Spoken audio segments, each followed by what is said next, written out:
अस्सलाम वालेकुम बच्चों एनईटी का राउंड 2 सर पे आ चुका है। 12 जुलाई को आप लोगों का टेस्ट है, ठीक है। तो उसकी प्रिपरेशन करने के लिए हम लोगों ने कोर्स ख़त्म कराने के साथ साथ जो है कोशिश ये करी है कि भाई आप लोगों के लिए एक मोस्ट इंपॉर्टेंट एमसीक्यूज़ का बैंक प्रोवाइड किया जाए।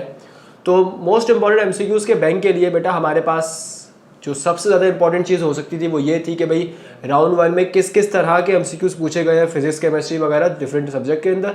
तो बेटा उसके लिए आपके पास जो फिज़िक्स के अंदर हमारे पास तैयारी कराई जा रही है, ठीक है। फिज़िक्स के अंदर जितने भी इंपॉर्टेंट एमसीक्यूज़ हैं वो मैं आप लोगों को करवा रहा हूँ। तो बेटा मेरा नाम है तलहा और मैं आप लोगों के साथ अपने एमसीक्यूज़ शेयर कर रहा हूँ। तो बेटा चलते हैं पहले क्वेश्चन की तरफ। तो बेटा पहला क्वेश्चन क्या कह रहा है आपसे कि 3 volt battery with a negligible internal resistance connected in a circuit as shown in figure. हमारे पास एक बेटा ट्रायंगुलर नेटवर्क है, ठीक है। हमारे पास एक ट्रायंगुलर नेटवर्क है जिसके अंदर इक्वल रेजिस्टेंसेस गिवन है। बेटा हमारे पास हर एक रेजिस्टेंस चाहे R1 हो, R2 हो या R3 हो, तीनों की तीनों रेजिस्टेंसेस बेटा आपके पास 3 ओम गिवन है, यानी कि इक्वल रेजिस्टेंसेस सवाल में गिवन है। बेटा अगर हमारे पास इक्वल रेजिस्टेंसेस सवाल में गिवन है तो हम इस ट्रायंगुलर नेटवर्क को अगर गौर करें तो बेटा हमारे पास यहाँ से करंट निकलना शुरू होगा और वो इस पॉइंट पर आके डिवाइड हो जाएगा, ठीक है। या तो करंट आप लोग जो है वो यहाँ से गुजार दें या अपना करंट यहाँ से गुजार दें। अब आपके पास चॉइस है बेटा। इसका मतलब क्या है कि अगर करंट डिवाइड होगा इसका मतलब क्या है कि पैरेलल कॉम्बिनेशन है। इसका मतलब बेटा आपके पास यहाँ पे करंट डिवाइड होगा और आगे जाके 3 ओम से गुजरेगा। इसका मतलब आगे वाला रजिस्टर आपके पास इन दो के साथ सीरीज में कनेक्ट है। तो इसका मतलब क्या हुआ बच्चे? इसका मतलब ये हुआ कि अगर आप लोग इस ट्रायंगुलर नेटवर्क को सॉल्व कर लेते हैं तो आपके पास नेट रेजिस्टेंस निकल कर आ जाएगी। वो जो नेट रेजिस्टेंस होगी वो आप लोग इस पोटेंशियल से उसको सॉल्व करेंगे तो आपके पास ओम्स लॉ की मदद से करंट निकाला जा सकता है। तो equivalent resistance for a triangular network with each resistance same है अगर, तो उसके लिए बेटा आप लोग ये फॉर्मूला यूज कर सकते हैं 2R/3। तो बेटा आंसर क्या आया मुझे बताइए? 2 ओम्स, ठीक है। तो अब बच्चे आगे अगर हम लोग चले तो हमारे पास फॉर्मूला क्या होता है? V = IR। चूंकि एक से ज्यादा रेजिस्टेंस है तो RE लगाना पड़ेगा। V को सेपरेट किया तो इट बिकम्स V/RE 3/2। तो आपके पास आंसर कितना आ जाएगा? 1.5 एम्पेयर। ऑप्शन बी आपका करेक्ट है। तो बेटा ये हमारा पहला सवाल हो गया। अगर हम लोग आगे चले क्वेश्चन नंबर 2, ये हमारा क्वेश्चन नंबर 1 था। क्वेश्चन नंबर 2 देखिए। क्वेश्चन नंबर 2 बेटा आपके पास क्या है? क्या कह रहे हैं? 2 वेक्टर्स हैं ए और बी और दोनों ही एक दूसरे के परपेंडिकुलर हैं। गौर फरमाइएगा कि परपेंडिकुलर है। तो अगर आपके पास 2 वेक्टर्स एक दूसरे के परपेंडिकुलर हो तो उसके लिए बेटा आपका ए डॉट बी का आंसर क्या होता है? 0 होता है। तो बेटा मुझे बताओ वेक्टर ए आपका क्या गिवन है? i cap plus 2j cap dot vector B आपका क्या गिवन है? xi cap plus j cap equals to 0। अब मुझे बताओ बेटा यहां पे आप लोगों को बेटा याद होनी चाहिए डॉट प्रोडक्ट की प्रॉपर्टीज। और डॉट प्रोडक्ट की प्रॉपर्टीज क्या होती है? i cap dot i cap हो या j डॉट j हो या k डॉट k हो, सबका आंसर आपके पास किसके बराबर होता है बेटा? 1 के बराबर होता है।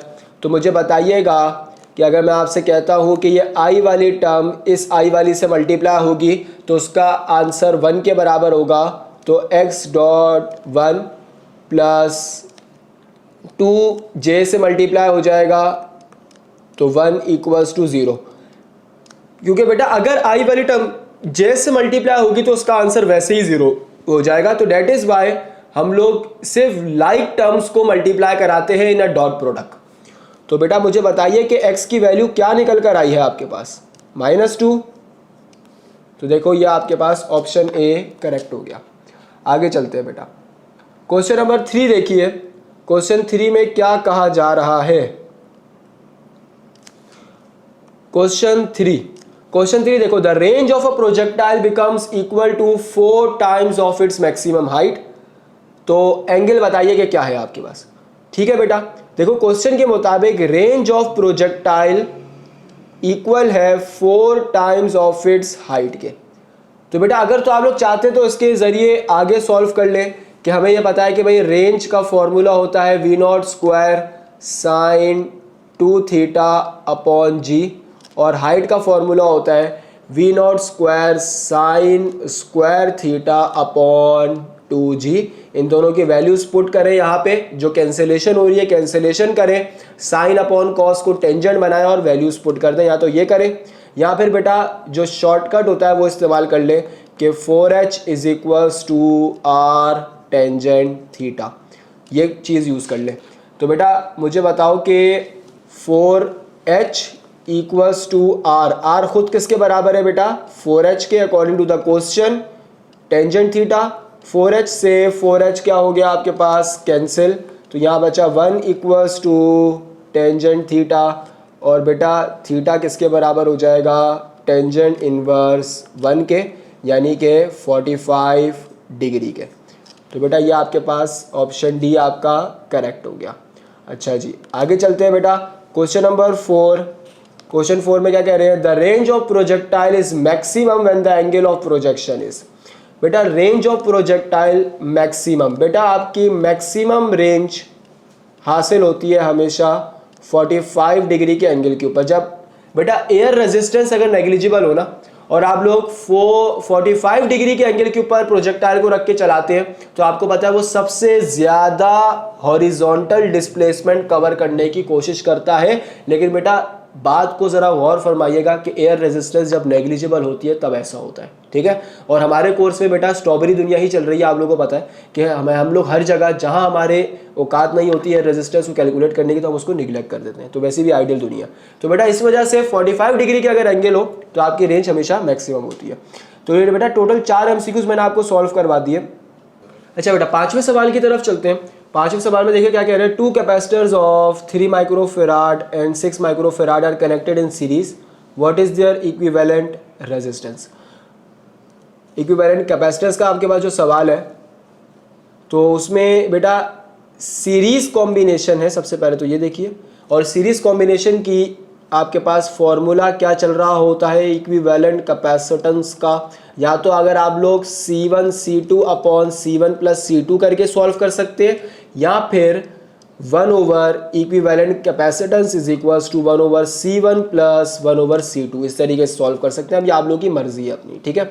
ये आपके पास सॉल्व हो जाएगा इस तरीके से, 3 6 18 अपॉन 9, तो आपके पास 2 और यूनिट्स में लगा दीजिएगा बेटा माइक्रोफेराड, ठीक है। ये आपका ऑप्शन सी हो गया, ठीक है।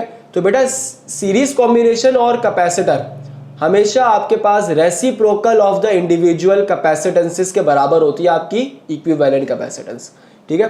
तो आगे चलते हैं बेटा, क्वेश्चन नंबर 6 में जरा देखिएगा, ये क्वेश्चन 6 में क्या कह रहे हैं आपके पास। क्वेश्चन 6 में कह रहे हैं कि in a satellite artificial gravity can be simulated by, बेटा ज़रा गौर फरमाइए।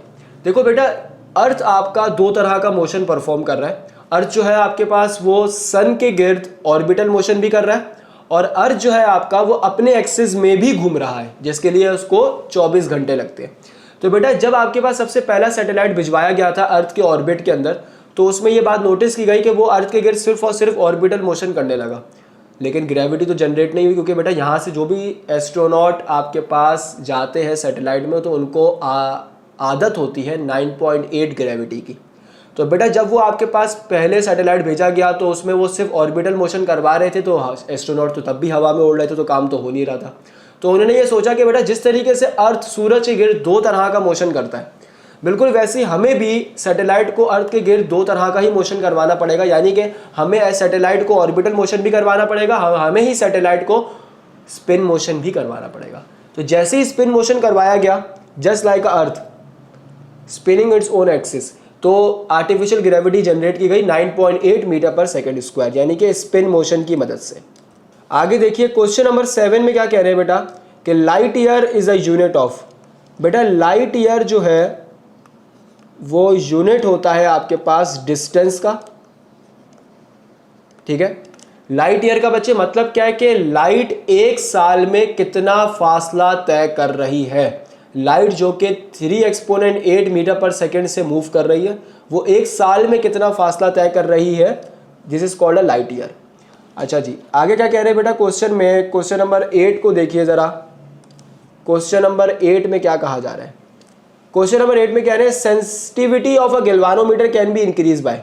गैल्वानोमीटर की जो सेंसिटिविटी होती है वो किस तरीके से इंक्रीज की जा सकती है? बेटा सबसे पहले तो मुझे ये बताओ कि गैल्वानोमीटर का जो फॉर्मूला था वो क्या था। गैल्वानोमीटर के लिए हम लोग ये फॉर्मूला बनाते हैं कि I is directly proportional to theta है आपके पास, यानी कि जितनी ज़्यादा डिफ्लेक्शन होगी उतना ज़्यादा आपके पास करंट प्रोड्यूस हो रहा है, इसका बात का मतलब ये है। तो बेटा जब आप लोग इसको ओपन करते हैं तो ये आपके पास C/BAN टाइम्स ऑफ थीटा बनता है आपके पास असल में, ठीक है। और बेटा अगर आप लोग यहाँ से थीटा को सेपरेट करें तो ये आप लोग BAN/C टाइम्स ऑफ आई के बराबर होगा, यानी कि जितना ज़्यादा करंट प्रोड्यूस होगा उतनी ज़्यादा डिफ्लेक्शन होगी, वो बात वही है आपके पास, ठीक है। तो बेटा मुझे एक बात ये बताओ कि मैग्नेटिक फील्ड, सबसे पहला आपके पास क्या है, increasing turns and area. Turns और एरिया को बढ़ाने से सेंसिटिविटी आपके पास बढ़ जाएगी बेटा, जितनी ज़्यादा डिफ्लेक्शन हो रही है ना गैल्वानोमीटर के अंदर, क्योंकि गैल्वानोमीटर किस लिए यूज़ होता है मुझे बताओ। गैल्वानोमीटर इस्तेमाल हो रहा होता है बेटा कि आप लोग किसी भी सर्किट के अंदर मिली एम्पियर या माइक्रो एम्पियर के दरमियान की जो रेंज है उसके करंट या पोटेंशियल को डिटेक्ट कर रहे होते हैं। बेटा मेजर करने का लफ्ज यूज नहीं कर रहा, मैं आपसे कह रहा हूं कि डिटेक्ट कर रहे होते हैं। तो डिटेक्ट करने का बच्चे मतलब है कि जितनी ज्यादा डिफ्लेक्शन होगी इसका मतलब गैल्वानोमीटर उतना ज्यादा सेंसिटिव हुआ है। तो इसका मतलब ये बेटा कि अगर आप लोग टर्न्स और एरिया बढ़ाएंगे तो डिफ्लेक्शन उतनी ज्यादा होगी, यानी कि सेंसिटिविटी उतनी ज्यादा, ठीक है। दूसरा क्या कह रहे हैं, डिक्रीजिंग द टॉरोजन कांस्टेंट, ये रहा बेटा आपके पास टॉरोजन कांस्टेंट डिक्रीज करेंगे अगेन सेंसिटिविटी बढ़ जाएगी। यूजिंग स्ट्रॉन्गर मैग्नेटिक फील्ड, तो बेटा ये रहा, इसका मतलब क्या कि ऑल ऑफ दीज आपके पास चलेगा। अच्छा जी, क्वेश्चन नंबर 9 को देखते हैं बेटा। तो क्वेश्चन नंबर 9 में क्या कह रहे हैं आपसे, particle velocity changing from 2i cap plus 3j cap metre per second to 2i cap minus 3j cap metre per second in 2 seconds, the acceleration is. तो बेटा पार्टिकल की जो वेलोसिटी है ये इनिशियल है और ये फाइनल है, ठीक है। और एक्सेलरेशन निकालने के लिए कह रहे हैं तो change of velocity upon time. तो चेंज ऑफ वेलोसिटी का मतलब final velocity minus initial divided by time. तो फाइनल वेलोसिटी कितनी है बेटा, 2i कैप माइनस का 3j कैप, बीच में माइनस का साइन। इनिशियल वेलोसिटी आपके पास क्या है, 2i cap plus 3j cap divided by time, यानी कि 2 सेकेंड। तो अब बेटा मुझे बताओ जल्दी से कि क्या चीज़ बच रही है और क्या चीज़ कैंसिल हो रही है। तो ये रहा 2i कैप माइनस का 3j कैप माइनस का 2i कैप, ठीक है। माइनस प्लस क्या हो जाएगा, minus 3j cap divided by 2। तो बेटा ये देखो दोनों कैंसिल आउट हो गए, -3 क्या बन जाएगा, -6j कैप डिवाइडेड बाय 2। ये दोनों कैंसिल आउट हो गए आपके पास, तो ये बचा -3j मीटर पर सेकंड का स्क्वायर। ये आ गया आपका आंसर, ठीक है भाई। तो टोटल ये 9 क्वेश्चन हो गए जो कि मैंने आप लोगों को करवाए हैं बेटा अभी तक। आगे चलते हैं, क्वेश्चन नंबर 10। क्वेश्चन 10 में देखो बच्चे क्या कह रहे हैं, when the P type semiconductor is connected to the positive terminal of the battery and N type is connected to the negative terminal. बेटा देखो अगर आप लोग बायसिंग कराना चाहते हैं, यानी कि फॉरवर्ड बायसिंग और आपके पास रिवर्स बायसिंग, तो उन सब के लिए बेटा हमारे पास कनेक्शन किस तरीके से किया जाता है ज़रा सुनिएगा। बेटा अगर आप लोग पी टाइप को पॉजिटिव टर्मिनल यानी कि हायर पोटेंशियल से और एन टाइप को नेगेटिव टर्मिनल यानी कि लोअर पोटेंशियल से कनेक्ट करते हैं, तो बेटा इस कनेक्शन को हम लोग कहते हैं फॉरवर्ड बायसिंग। और अगर इसी का उल्टा हो जाता है कि पी टाइप को आपने लोअर पोटेंशियल से और एन टाइप को आपने हायर पोटेंशियल यानी कि पॉजिटिव से कनेक्ट किया, तो बेटा this is called reverse biasing. Forward biasing के अंदर बेटा आपका करंट फ्लो करता है, रिवर्स बायसिंग में आपका करंट फ्लो नहीं करता, डिप्लीशन लेयर बढ़ जाती है, ठीक है जी। 11वां सवाल देखिए, the distance between 2 consecutive bright fringes in a double slit experiment is dash. तो बेटा यहां देखिएगा दो ब्राइट फ्रिंजेस या दो डार्क फ्रिंजेस के दरमियान। गौर फरमाइए बेटा ज़रा, यहाँ पे आप लोग का जो यंग डबल स्लिट एक्सपेरिमेंट है वो कुछ इस तरीके से बनता है बेटा। जस्ट एग्जाम्पल देके आप लोगों को समझा रहा हूँ ताकि मामला क्लियर रहे कि भैया आपका जो है वो एक ब्राइट फ्रिंज, एक डार्क फ्रिंज, फिर एक ब्राइट फ्रिंज और फिर एक डार्क फ्रिंज और फिर ब्राइट। तो बेटा अगर आपसे दो ब्राइट या दो डार्क, ठीक है, कुछ भी हो सकता है बेटा, यानी कि मैं आपसे कहूँ ये है दो ब्राइट फ्रिंजेस के दरमियान का फासला, ठीक है, तो मुझे बताओ दो ब्राइट के बीच में आपके पास कौन आ रहा है बेटा, एक डार्क, ये देखो। तो बेटा इन दो ब्राइट फ्रिंजेस के या दो डार्क के दरमियान का जो फासला है वो आपके पास कहलाता है फ्रिंज स्पेसिंग। तो बेटा ये असल में आपसे फ्रिंज स्पेसिंग का फॉर्मूला पूछ रहे हैं, ठीक है। तो ये जो फ्रिंज स्पेसिंग होती है आपके पास, ठीक है, ये आपके पास फॉर्मूला दे रही होती है आपके पास क्या, लैम्डा L बाय डी, ठीक है। ये असल में बेटा आपके पास किताबी एक्सप्रेशन है, ठीक है। तो अगर आप लोग इसी को इस्तेमाल करना चाहते हैं, ठीक है, ये देखो यहाँ पे लैम्डा L बाई डी के लिए, यानी कि कैपिटल L जो है उसको हम लोग क्या कहते हैं, कैपिटल D से भी यूज़ कर रहे होते हैं और स्मॉल d आपके पास एज इट इज़ है, तो वो ऑप्शन ए आपका, ठीक है। तो परेशान नहीं हो जाएगा, किताब के अंदर आपके पास इस तरीके से लिखा हुआ है, इन्होंने ऑप्शन में कैपिटल L को जो है वो कैपिटल D यूज़ किया हुआ है, ठीक है। तो परेशान होने की कोई बात है नहीं। आगे देख लेते हैं बेटा, मुझे बताओ क्वेश्चन नंबर 12। क्वेश्चन नंबर 12 में क्या कह रहे हैं, the dot product of force and velocity gives. बेटा एक बात याद रखिएगा, पावर जो है ना वो वर्क डन अपॉन टाइम के बराबर होती है, और वर्क डन जो है वो किसके बराबर होता है, force into displacement cos of theta divided by time. तो बेटा अगर मैं यहाँ पे डिस्प्लेसमेंट अपॉन टाइम को एक तरफ लिखूँ एक साथ और आगे कॉस थीटा बन जाइए, तो बेटा मुझे बताओ displacement upon time is velocity, तो ये बना F V cos of theta, ठीक है। क्या बोला मैंने आपसे, डिस्प्लेसमेंट अपॉन टाइम जो है वो किसके बराबर है, आपके वेलोसिटी के बराबर है। तो अब मुझे एक बात ये बताओ बच्चे कि ए डॉट बी का फॉर्मूला क्या होता है, आपके पास डॉट प्रोडक्ट जो होता है वेक्टर्स का उसका फॉर्मूला क्या होता है, ए डॉट बी आपके पास बराबर होता है A B cos of theta के। तो मुझे बताओ A B cos of theta के, क्या ये एग्जैक्टली यही चीज बन रही है आपके पास, ठीक है। तो A B cos of theta A dot B, तो ए ये रहा, बी ये रहा, कॉस थीटा आपके पास एज इट इज। तो इसका मतलब अगर मैं ए डॉट बी लिखना चाहता हूं, मतलब मैं एफ डॉट वी बनाना चाहता हूं। तो देखो power is a dot product of force and velocity, सही है।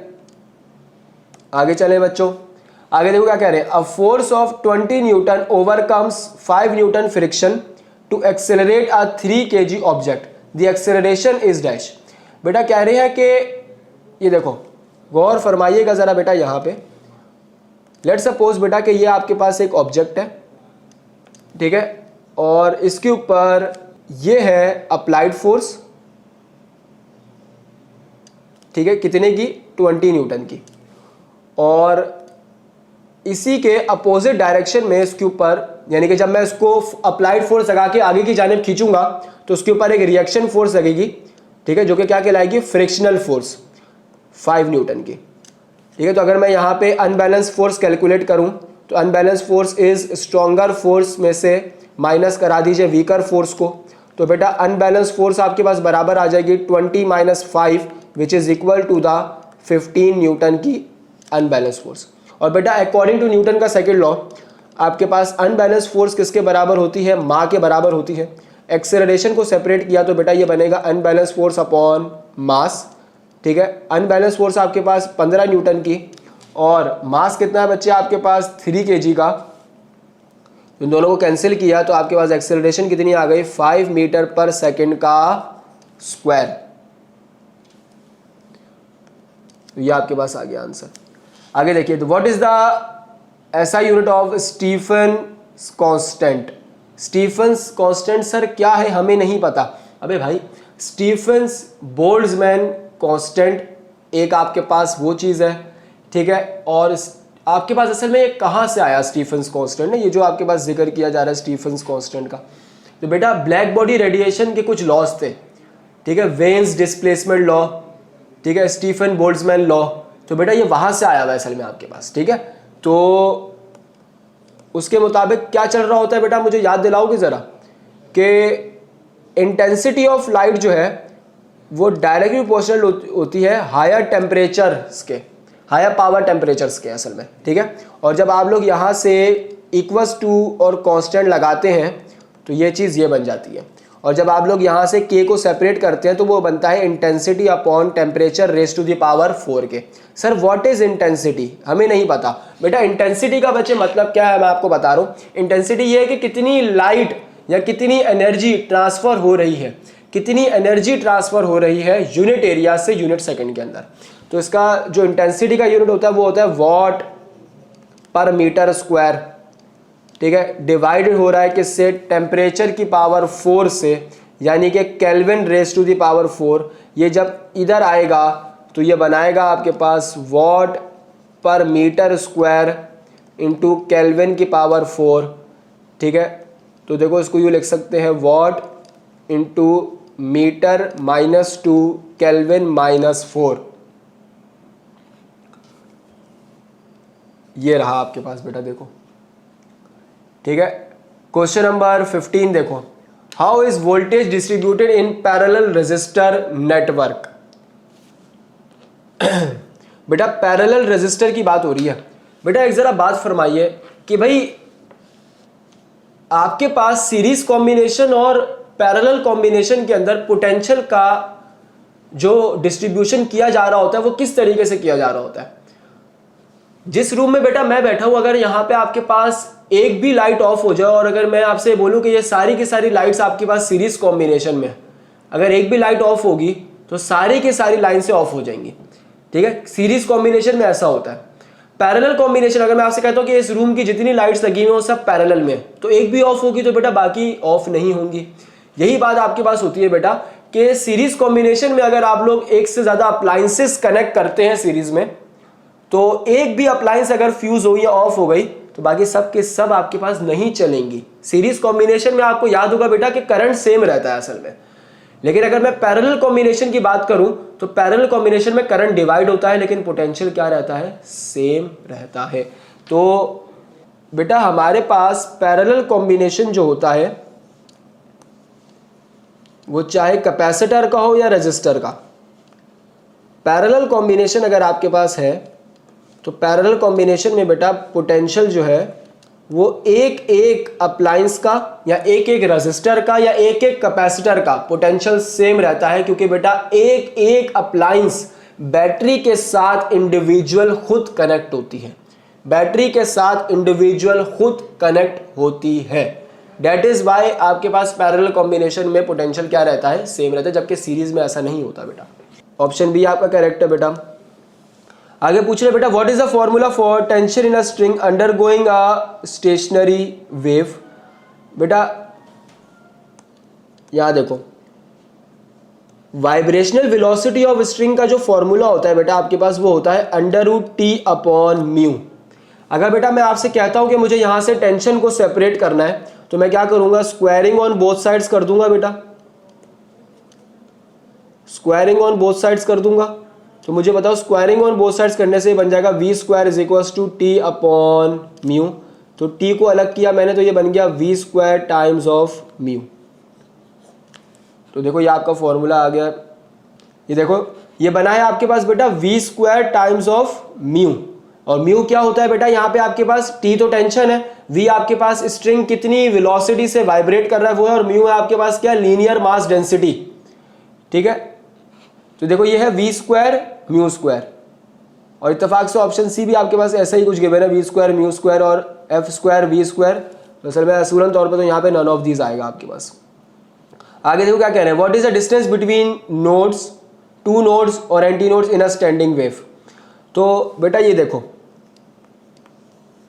नोड और एंटी नोड की जो कहानी होती है वो क्या होती है बेटा कि अगर मैं आपसे कहता हूं कि ये मेरे पास दो फिक्स सपोर्ट्स हैं इस तरीके से, ठीक है, और इनके दरमियान आपके पास एक स्ट्रिंग मौजूद है, ठीक है। तो बेटा अगर मैं इसको प्लग करता हूं, खींचता हूं, तो ये ऊपर एक आपके पास क्रस्ट बनाएगा और ये नीचे आपके पास एक क्या बनाएगा, ट्रफ बनाएगा। देखो इस तरीके से। तो बेटा इस पॉइंट के ऊपर भी आपका नोड है, इस पॉइंट पर भी आपका नोड है, लेकिन बीच में आपके पास क्या है, एंटी नोड। और बेटा एक क्रस्ट, देखो जब आप लोग एक क्रस्ट और एक ट्रफ की बात करते हो तो ये मुकम्मल एक वेवलेंथ होती है, लेकिन बेटा यहाँ तो सिर्फ एक क्रस्ट है, यहाँ तो सिर्फ एक ट्रफ है। तो अगर मैं आधा कर दूंगा इसको तो ये बनेगा आपके पास इतना पोर्शन λ/2, यानी कि नोड से लेके नोड तक का जो फासला है वो असल में क्या बन रहा है, λ/2। और यही चीज़ बेटा आपके पास एंटी नोड के लिए भी होती है, यानी कि हाफ ऑफ वेवलेंथ। सही है। आगे देखो क्या कह रहे हैं बेटा, क्वेश्चन नंबर 18 में a source of sound of frequency 500 hertz, ये बेटा आपकी एक्चुअल फ्रीक्वेंसी है, is moving towards an observer with velocity of 30 metre per second. ठीक है, ये आपके पास बेटा speed of source of sound है। The speed of sound is 330 metre per second, जो कि वी गिवन है आपको। The frequency heard by the observer, बेटा यानी कि सीन क्या है कि टूवर्ड्स का केस है पहली बात, और चल ये रहा है कि आपके पास सोर्स ऑफ साउंड जो है ना वो एक ऑब्जर्वर जो कि स्टेशनरी हालत में उसके करीब आ रहा है आपके पास। अच्छा जी, तो आप लोगों को बता दूं बेटा कि जो टूवर्ड्स का केस होता है वो ये होता है, F dash is equals to v plus V not upon v minus V S multiply by F. यह आपका टूवर्ड्स का फॉर्मूला होता है। चूंकि बेटा मेरा ऑब्जर्वर रेस्ट में है तो ये टर्म तो आपके पास क्या हो जाएगी, जीरो। तो बेटा बचा क्या, F dash is equals to v over v minus V S multiply by F. तो v is the speed of sound, और स्पीड ऑफ साउंड आपके पास है 330 डिवाइडेड बाय 330 माइनस सोर्स की जो स्पीड है आपके पास बेटा वो है 30, और जो आपकी एक्चुअल फ्रीक्वेंसी है वो है 500। तो बेटा ये तो हो गई 30 और ये हो गया आपके पास क्या, 500। तो बेटा ये क्या बना मुझे बताओ, ऊपर है 330, नीचे है 300 और ये है आपके पास क्या, 500। तो बेटा ये 2 0 से ये 2 0 तो आपके पास क्या हो गए, कैंसिल। ये बना आपके पास 330 मल्टीप्लाई बाय 5 डिवाइडेड बाय 3। तो बेटा आपके पास जो आंसर आ गया वो आ गया बेटा 550 हर्ट्ज। यह आपकी बेटा फ्रीक्वेंसी निकल कर आ गई है जो कि आंसर दे रही है 550 हर्ट्ज का। ठीक है, क्वेश्चन नंबर 18 ये रहा। और क्वेश्चन 19 में देखो अब आपके पास क्या कह रहे हैं, for resistance in series the equivalent resistance is. बेटा सीरीज फॉर कॉम्बिनेशन का रेजिस्टेंस का आपके पास जो है वो फॉर्मूला पूछ रहे हैं कि किसके बराबर होता है बेटा। तो सीरीज कॉम्बिनेशन के अंदर बेटा क्या फॉर्मूला यूज़ करते हैं हम लोग, सीरीज कॉम्बिनेशन में इंडिविजुअल रेजिस्टेंस जो है वो सम ऑफ आपके पास रेजिस्टेंसेस जो होती हैं वो आपके पास, यानी कि R1 plus R2 plus R3, जो इक्विवेलेंट रेजिस्टेंस है वो सम होती है इंडिविजुअल रेजिस्टेंसेस का, यानी कि ये रहा आपका ऑप्शन। आगे देखो क्वेश्चन नंबर 20 में, if the magnification of a telescope is 4। Telescope की बात हो रही है बेटा, ठीक है। और बेटा एक बात याद रखिएगा कि आपका एस्ट्रोनॉमिकल टेलीस्कोप है या गैलीलियन टेलीस्कोप, मैग्निफिकेशन का फॉर्मूला आपका सेम ही होता है, f0 अपॉन fe के बराबर। सही है।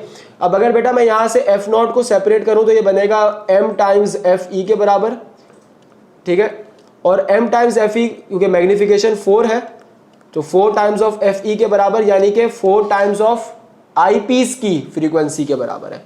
Focal length of objective is 4 times of eyepiece, यानी कि ये रही फोकल लेंथ ऑफ ऑब्जेक्टिव, ये रही फोकल लेंथ ऑफ आईपीस। ठीक है, आगे देखिए क्वेश्चन नंबर 21। ये बेटा बहुत दफा पूछे जाने वाला क्वेश्चन है आपके पास एनडी के टेस्ट के अंदर। The dimensions of resistivity are, resistivity की जो डायमेंशन है वो किसके बराबर होती है, ये क्वेश्चन कहा जा रहा है आपसे बेटा। तो बेटा मेरी एक बात सुनो गौर और फिक्र से, बेटा जब तक आपको रेजिस्टिविटी की डायमेंशन निकालनी है तो आपको रेजिस्टेंस की डायमेंशन भी पता होनी चाहिए, आपको लेंथ एरिया की डायमेंशन भी पता होनी चाहिए, और साथ ही साथ जब आपको रेजिस्टेंस की ही डायमेंशन याद नहीं होगी, ठीक है, तो आप लोग रेजिस्टिविटी को कैलकुलेट नहीं कर सकते। तो ये देखो फॉर्मूला क्या होता है, rho L upon A, rho को अलग किया तो it becomes R A upon length. अब ज़रा सुनिए बेटा मेरी एक बात, सबसे पहले तो ये सुनो बेटा कि चार्ज की डायमेंशन क्या होती है, क्योंकि करंट बराबर होता है आपके पास चार्ज अपॉन टाइम के। चार्ज को सेपरेट किया तो करंट मल्टीप्लाई बाय टाइम, यानी कि करंट की डायमेंशन होती है कैपिटल ए, टाइम की डायमेंशन होती है कैपिटल टी, तो ए इंटू टी बन गया आपके पास। उसके बाद बेटा आप मुझे ये बताओ कि पोटेंशियल की डायमेंशन क्या होती है। Potential is the ratio of work done per unit charge.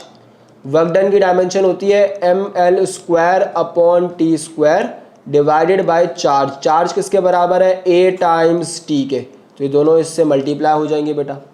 तो अब मुझे ये बताओ बेटा कि पोटेंशियल की डायमेंशन क्या बनी है आपके पास, ml square upon a times of T cube, ये आ गई बेटा पोटेंशियल की डायमेंशन। अब मुझे ये बताइए बेटा कि रेजिस्टेंस की डायमेंशन कैसे निकलेगी, v equals to I R की मदद से। r को सेपरेट किया तो it becomes v upon I, ठीक है। तो v किसके बराबर है बेटा आपके पास, ml square upon a times T cube divided by current, और करंट की डायमेंशन क्या है बेटा आपके पास, a के बराबर, सही है। तो अब मुझे बताओ इसको इससे मल्टीप्लाई किया तो ये बना ml square upon a square t cube, ये आ गई बेटा आपके पास रेजिस्टेंस की डायमेंशन। अब जब बेटा देखो ये सारा काम मैं क्यों करवा रहा हूँ, क्योंकि बेटा आपको रेजिस्टेंस की डायमेंशन नहीं पता। रेजिस्टेंस की डायमेंशन अगर आपको याद होती है तो फिर तो बेटा आप डायरेक्टली पुट कर सकते हो, ठीक है। तो अब मुझे बताओ रेजिस्टिविटी बराबर है आर ए अपॉन एल के, आर की डायमेंशन आई है ml square upon a square t cube multiply by area यानी कि L square divided by length यानी कि एल, ये दोनों कैंसिल आउट हो गए बेटा। ऊपर लेंथ एक बची है जो कि एल स्क्वायर से मल्टीप्लाई होगी, तो ml cube upon a square t cube, ये है बेटा आपके पास option, ml cube upon a square t cube. अब मुझे बताओ 22 में क्या कह रहे हैं, the time period of simple pendulum depends upon, बेटा टाइम पीरियड का फॉर्मूला क्या होता है आपके पास, 2 pi under root l upon g simple pendulum के, तो लेंथ ऑफ स्ट्रिंग पे डिपेंडेंट होता है आपके पास, ठीक है। When an object approaches to the speed of light it mass, बेटा मास वेरिएशन, बेटा हमारी क्लासिकल फिजिक्स और मॉडर्न फिजिक्स में इसी चीज का तो भंड है बेटा, कि मॉडर्न फिजिक्स ये कहती है कि मास वेरी हो सकता है, जबकि क्लासिकल फिजिक्स में मास कांस्टेंट होता था। तो फॉर्मूला क्या है मॉडर्न फिजिक्स के लिए, m is equals to M not over under root 1 minus V square upon C square, ठीक है। अगर आप यहाँ v की जगह c पुट कर देते हैं क्योंकि स्पीड ऑफ लाइट को अप्रोच कर गया है बेटा, तो ये बन जाएगा m naught over under root 1 minus c square upon सी स्क्वायर, क्योंकि v की जगह भी आपने क्या पुट कर दिया c, दोनों कैंसिल आउट हो गए, ये बनेगा 1 माइनस 1 यानी कि m नॉट अपॉन 0 यानी कि इन्फिनिटी, यानी कि मास आपका असल में इंक्रीज हो रहा होगा। इन्फिनिटी का मतलब ये कि बेटा इतना ज़्यादा बढ़ गया है कि पुराने वाले मास के मुकाबले में इनफाइनाइट टाइम्स इंक्रीज हो गया है, ये है इस बात का मतलब। Question number 24, which of the following is a scalar quantity. 24 में ये कह रहे हैं बेटा कि which of the following is a vector quantity, 25 में आपके पास स्केलर है। वेक्टर क्वांटिटी के बारे में बात करने के लिए कह रहे हैं, तो मेरी बात सुनो जरा। वेक्टर क्वांटिटी फ्लक्स नंबर होता है, और फ्लक्स जो है वो आपके पास डॉट प्रोडक्ट होता है, ठीक है। अगर लेट सपोज मैं मैग्नेटिक फ्लक्स की बात कर रहा हूं तो magnetic field times area vector, सही है। तो आपका आंसर क्या ऐसा ही आएगा बेटा, स्केलर ही आएगा।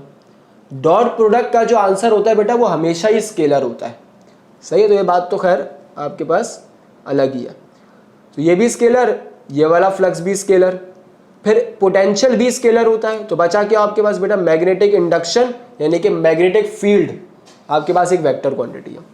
अच्छा जी बेटा, ये भी स्केलर है, ये भी स्केलर है, ये भी स्केलर है आपके पास, तो ऑप्शन सी आपका है आपका। अब आगे देखो, which of the following is a scalar quantity. अब आपके पास स्केलर क्वांटिटी के बारे में बात कर रहे हैं बेटा। वेलोसिटी भी वेक्टर है, एंगुलर मोमेंटम भी वेक्टर है, सबकी डायरेक्शन होती है बेटा, एक्सेलरेशन भी वेक्टर है। बचा कौन आपके पास बेटा, इलेक्ट्रिक पोटेंशियल। क्वेश्चन 26 में देखो क्या कह रहे हैं, the electrostatic force between the two charges depends upon, जो आपकी इलेक्ट्रोस्टैटिक फोर्स होती है चार्जेस के दरमियान की, तो फॉर्मूला क्या दे रही होती है, F इज इक्वल्स टू के Q1 Q2 divided bye r square. बेटा ये जो मैग्नेटिक फोर्स है ये चार्ज पर भी डिपेंड कर रही है, ये डिस्टेंस पर भी डिपेंड कर रही है, और ये दोनों चार्जेस के दरमियान के मीडियम यानी कि K के ऊपर भी डिपेंड कर रही है, क्योंकि बेटा K का मतलब यही होता है कि वो मीडियम को डील कर रहा होता है असल में, ठीक है। तो ये आपके पास ऑल ऑफ द अबव आएगा। क्वेश्चन नंबर 27 देखो, what are the main assumptions of Bohr model of the atom. सुनो बेटा, बोहर ने क्या कहा था बेटा, नील बोहर ने क्या कहा था।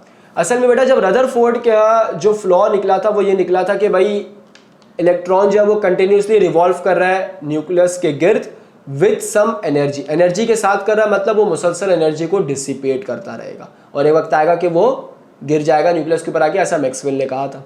तो बेटा नील बोहर क्या कह रहा है, नील बोहर ने ये कहा था कि बेटा इलेक्ट्रॉन को सिर्फ तब एनर्जी की जरूरत पड़ती है जब वो ट्रांजिशन करता है, जब वो लोअर एनर्जी लेवल से अपर एनर्जी लेवल पे जाता है या वो अपर एनर्जी लेवल से लोअर एनर्जी लेवल पे आता है, तो वो जाते हुए एब्जॉर्प्शन स्पेक्ट्रम करता है, आते हुए इमिशन स्पेक्ट्रम करता है। तो देखो इलेक्ट्रॉन रेडिएट एनर्जी कंटिन्यूसली, नहीं बेटा ये तो रदरफोर्ड का ही कहना था। Electron move in electrical optics will varying energy levels, नहीं। Electron revolve in a fix orbit without radiating energy and radiation occurs only when transition between the orbits, ये है आपका option C. Electrons are stationary, energy is stored in the nucleus only, नहीं बेटा ऐसा नहीं है कुछ भी, ठीक है। अच्छा 28 पे क्या कह रहे हैं, the mass of pendulum is double, what happens to its time period. बेटा time period of simple pendulum सिर्फ और सिर्फ लेंथ पर डिपेंड करता है, मास पे नहीं करता है, ठीक है। तो time period will remain the same. 29 देखो भाई, given two resistors of same material, बेटा जरा गौर फरमाइएगा कि same material, one with diameter d and length l, ठीक है बेटा। एक रेजिस्टर जो है उसका डायमीटर जो है वो d है, उसकी जो लेंथ है वो l है, and the other diameter is, जो सेकंड रेजिस्टर है उसका डायमीटर है ट्वाइस ऑफ d और लेंथ है आपके पास 4 times of l। What effects does this have on a resistivity. बेटा आप जरा बहुत गौर से मेरी एक बात सुनिएगा। बेटा जो रेजिस्टेंस होती है आपकी वो लेंथ पर भी डिपेंड करती है, वो आपके पास एरिया पर भी डिपेंड करती है, वो आपके पास टेम्परेचर पर भी डिपेंड करती है। रेजिस्टेंस की बात करूं, रेजिस्टेंस की लेंथ चेंज करोगे रेजिस्टेंस चेंज हो जाएगी, एरिया चेंज करोगे रेजिस्टेंस चेंज हो जाएगी, क्रॉस सेक्शनल एरिया की बात हो रही है आपके पास, और टेम्परेचर चेंज करोगे तब भी रेजिस्टेंस चेंज हो जाएगा। टेम्परेचर के साथ डायरेक्ट रिलेशन, अगर आपका कंडक्टर है और सेमी कंडक्टर है तो इनवर्स। लेकिन अगर बेटा मैं आपसे कहता हूं कि रेजिस्टिविटी बेटा मटेरियल डिपेंडेंट होती है और दूसरी चीज ये कि वो टेम्परेचर पे डिपेंड करती है। मुझे बताओ कि मैंने मटेरियल सेम रखा है तो रेजिस्टिविटी जो है वो आपके पास सेम रह जाएगी, तो सी आपका आंसर है, ठीक है।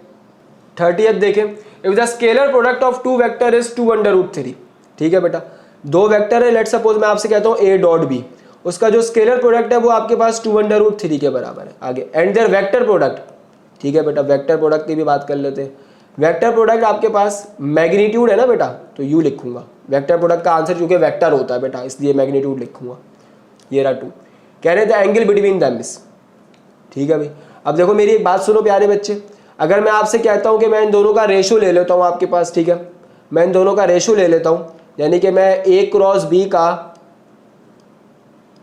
a डॉट b के साथ रेशो ले लेता हूं, ठीक है, तो मुझे बताओ ऊपर आ जाएगा ये आपका A B sine theta, magnitude के फॉर्म में लिखा है, ये नीचे आ जाएगा ए बी कॉस थीटा, ठीक है। ए क्रॉस बी आपके पास 2 के बराबर था और ए डॉट बी आपके पास किसके बराबर है 2√3। ये ए बी से ए बी आपका क्या हो गया प्यारे बच्चे, कैंसिल। ऊपर है साइन थीटा, नीचे क्या है कॉस थीटा, तो बेटा ये क्या बना टेंजेंट थीटा, ये दोनों कैंसिल आउट हो गए। तो थीटा जो है वो आपके पास किसके बराबर आ गया, टेंजेंट इनवर्स 1/√3 के। अच्छा बेटा क्वेश्चन नंबर 31 की तरफ चलते हैं कि क्वेश्चन नंबर 31 हमसे क्या कह रहा है। 31 में कह रहे हैं कि एक टॉय कार है, moves with uniform speed of 2 metre per second. Uniform speed है बेटा, मतलब स्पीड चेंज नहीं होगी, और वो है आपके पास 2 metre per second in a circle of radius भी दे दिया गया है 0.4 मीटर। एंगुलर वेलोसिटी निकालने के लिए कह रहे हैं बेटा। तो मुझे एक बात ये बताओ, v is equals to r, omega आपका फॉर्मूला था, आपने ओमेगा को सेपरेट किया तो it becomes v upon r. v आया आपके पास 2, रेडियस है 0.4 जो कि ये भी लिखा जा सकता है, ठीक है। तो देखो ओमेगा आपके पास कितना बना 20/4, तो आंसर क्या आया 5 रेडियन पर सेकेंड, यानी कि ऑप्शन सी आपके पास करेक्ट है। ठीक है बेटा। 32 आपसे ये कह रहा है बेटा कि 10 रेजिस्टेंसेज हैं, ठीक है, each of 10 ohm connected in parallel the net resistance. बेटा आपसे इक्विवेलेंट रेजिस्टेंस निकालने के लिए कह रहे हैं 10 रेजिस्टर्स की। और बेटा अगर पैरेलल कॉम्बिनेशन है तो आपको याद होगा कि फॉर्मूला होता है 1/R1 plus 1/R2 plus 1/R3, यानी कि reciprocal of sum of individual resistances, यानी कि इसको हम लोग यूं भी लिख सकते हैं R/N। बेटा R है जो रेजिस्टेंस दी हुई है सवाल में, N है नंबर ऑफ रेजिस्टर्स, 10 रेजिस्टेंसेज हैं और 10 ओम की ही हैं, तो दोनों कैंसिल आउट हुए, तो आंसर क्या आया 1 ओम। 33 देखो, a piece of wire of resistance R। बेटा इनिशियल रेजिस्टेंस जो है आपके पास वो R है, ठीक है, कट इनटू 5 इक्वल पार्ट्स। देखो एक आपके पास वायर थी, इस तरीके से आपने उसकी टोटल रेजिस्टेंस जो थी वो R थी, आपने उसके 1 2 3 4 5, ये देखो 1 2 3 4 5, आपने 5 टुकड़े कर दिए। हर टुकड़े 5 टुकड़े करने से उसकी लेंथ कितनी गुना कम हुई है बेटा 5 गुना, तो हर एक पार्ट की जो रेजिस्टेंस है वो R/5 R/5 R/5 R/5 बन जाएगी। ठीक है, कह रहे फिर उसको आप लोगों ने पांचों टुकड़ों को उठा के बेटा पैरेलल में लगा दिया, तो पूछ रहे हैं बेटा आपके पास के रेशो R' टाइम्स R, यानी कि आपके पास R'/R का जो रेशो है वो असल में किसके बराबर है। तो बेटा टेंशन वाली बात ही नहीं है, आप लोग क्या करोगे, आप लोग जो है वो पैरेलल का फॉर्मूला लगाओगे,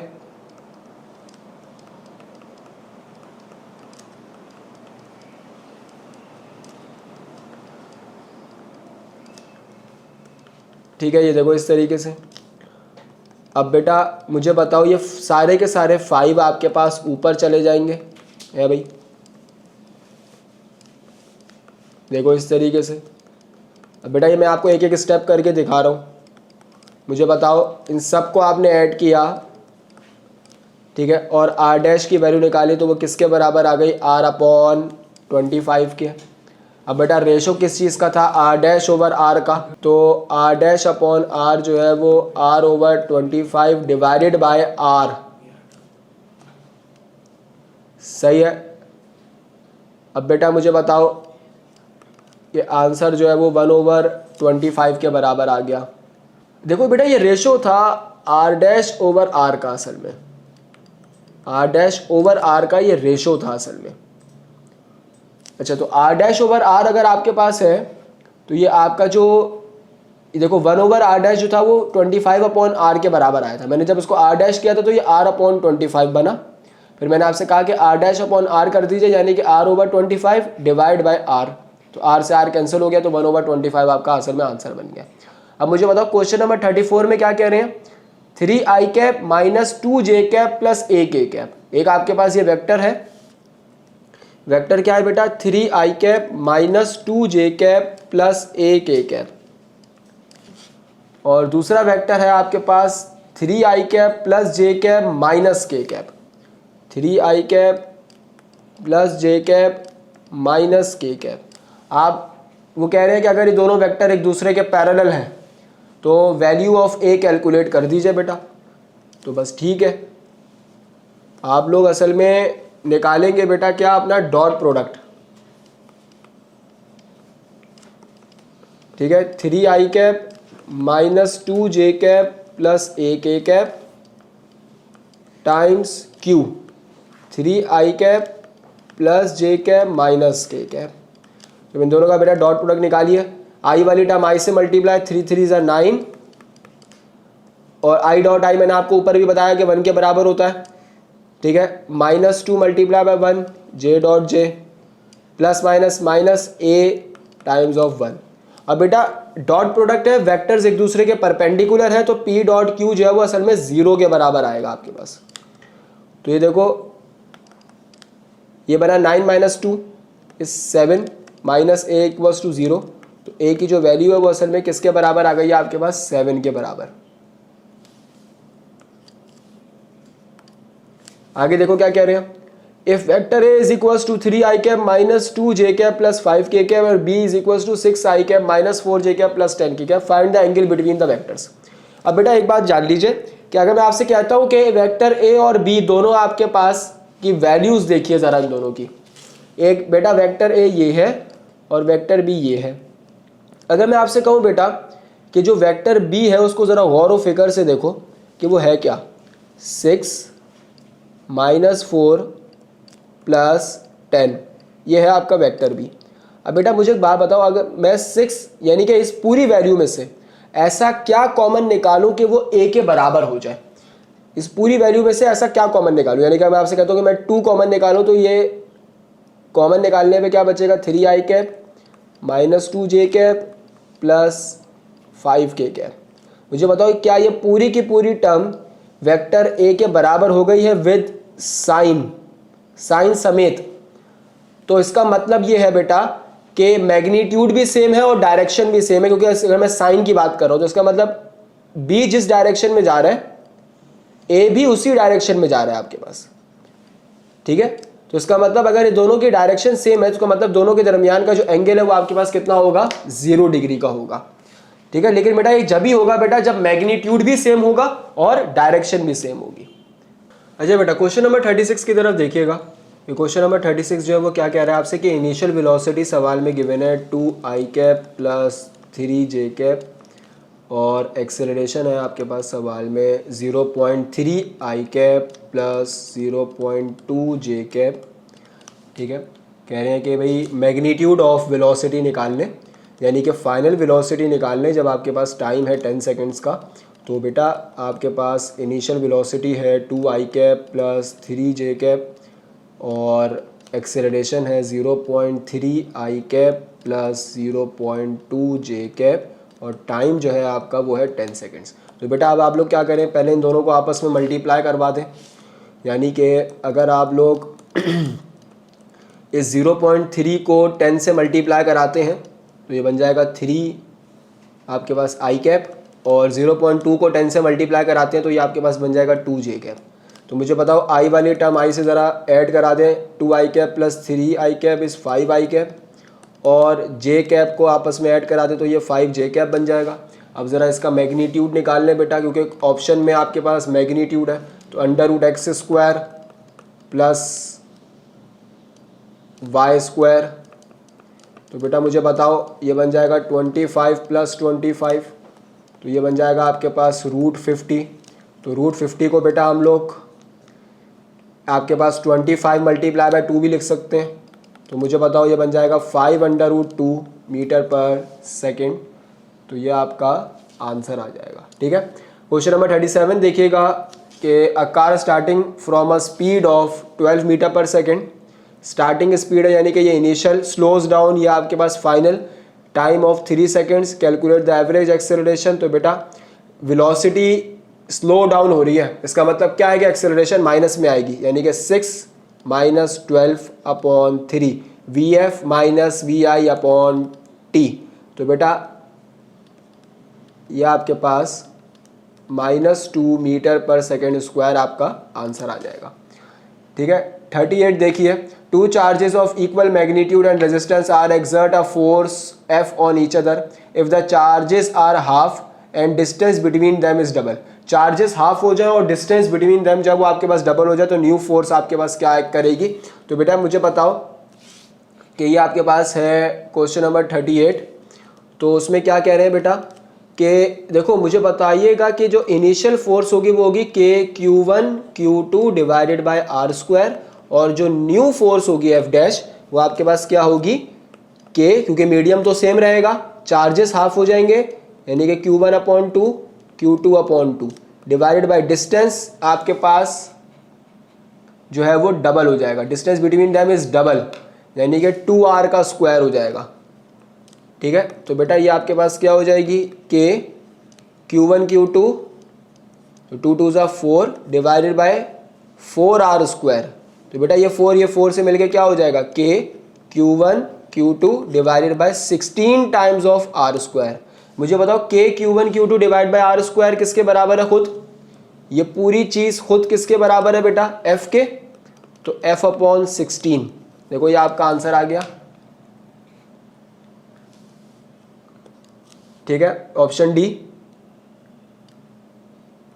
अच्छा 39 में देखो, the focal length of two converging lens combination is 80 centimetre. Focal length आपके पास लेंसेज की कंबाइंड लेंसेज की है 80 centimetre. If power of one is 1 dioptre and the power of other lens is, तो देखो आपको निकालनी है बेटा, मेरी बात सुनो यहाँ पे। देखो जो तुम्हारे पास कंबाइंड फोकल लेंथ होती है वो f1 प्लस f2 के बराबर होगी। ठीक है, अगर मैं इन सब का रेसिप्रोकल कर दूं, ठीक है, 1/f is equals to 1/f1 plus 1/f2, ये मैं इन सब का रेसिप्रोकल कर दूं तो ये बन जाएगी असल में पावर ऑफ लेंस, क्योंकि बेटा power of lens is the reciprocal of focal length in metres. ठीक है, मीटर में होनी चाहिए आपकी फोकल लेंथ, क्योंकि आप लोग ऐसा यूनिट जो है वो मीटर इनवर्स को ही डायोप्टर का नाम देते हो। तो मेरी बात सुनो यहाँ पे कि अगर मैं पावर ऑफ लेंस निकालूं तो ये है 1/80, ठीक है, और ये है सेंटीमीटर में। ठीक है बेटा, तो मीटर में कन्वर्ट करने के लिए इसको मैंने डिवाइड बाय 100 किया, तो ये बन गया 100/80। सही है, तो ये आपके पास आएगी 1.25 डायोप्टर। ठीक है, अब मुझे बताओ इस 1/f की जगह p लिख दिया, 1/f1 मतलब p1 प्लस f2 मतलब p2। तो बेटा ये देखो, एक की है आपके पास पावर ऑफ लेंस 1, कंबाइन की निकल कर आई है 1.25, एक की है 1, दूसरे P2 की आपको निकालनी है। तो बेटा ये 1.25 माइनस 1, तो ये बन जाएगा 0.25 डायोप्टर, ये आपका आंसर आ जाएगा। ठीक है, अच्छा देखो, if both the velocity and mass of the object are double, what happens to its kinetic energy. तो 40 देखो आपसे क्या कह रहा है भाई कि अगर मास और वेलोसिटी दोनों ही डबल हो जाएं तो काइनेटिक एनर्जी के ज़ात पे क्या फ़र्क पड़ेगा। बेटा मुझे बताओ, काइनेटिक एनर्जी खुद किसके बराबर होती है? हाफ ऑफ mv² के। ठीक है, अगर आपसे चेंज करने की बात कर रहे हैं तो बेटा मास जो है आपका डबल हो गया और वेलोसिटी जो है वो भी डबल हो गई है। तो बेटा अब आप लोग क्या करोगे, ये है ट्वाइस ऑफ मास और ये हो जाएगा 4 टाइम्स ऑफ वेलोसिटी। बेटा ये 4 2 ज़ा 8 को ज़रा सेपरेट करो, तो ये 8 बाहर आ गया, अंदर क्या बचेगा? Half of mv²। ठीक है बेटा, तो मुझे बताओ खुद हाफ ऑफ mv² किसके बराबर है? काइनेटिक एनर्जी के। ठीक है, तो ये बन जाएगा 8 टाइम्स काइनेटिक एनर्जी आपके पास इंक्रीज हो जाएगी। ये 8 टाइम्स जो निकाली है ये असल में काइनेटिक एनर्जी है आपके पास। ठीक है, इट बिकम्स 8 टाइम्स ग्रेटर। अब आगे देखो, if both the diameter and mass of the earth increases by a factor of 2, वो कह रहे हैं कि दोनों आपके पास जो मास है और डायमीटर दोनों अर्थ का इंक्रीज हो जाए, what happens to the weight. बेटा वेट की ज़ात पे क्या फ़र्क पड़ेगा? वेट जो है ना बेटा ग्रेविटी पे डिपेंड करता है। एक बात याद रखिएगा, वेट जो है वो फॉर्मूला क्या रखता है? W is equals to mg। जब तक ग्रेविटी चेंज नहीं होगी वेट की ज़ात पे कोई फर्क नहीं पड़ेगा, तो remain the same. If focal length is increase 2 times, what happens to the power of lens. अभी बेटा मैंने आपको बताया power of lens is the reciprocal of focal length in metre. तो अगर मैं तुमसे कह रहा हूँ फोकल लेंथ 2 गुना बढ़ गई है तो पावर ऑफ लेंस जो है वो हाफ हो जाएगी। ठीक है, बी आपका answer. What is the magnetic force on a moving charge, when is the magnetic force moving charge become 0। आपके पास मैग्नेटिक फोर्स का फॉर्मूला क्या होता है बेटा? QVB sine theta.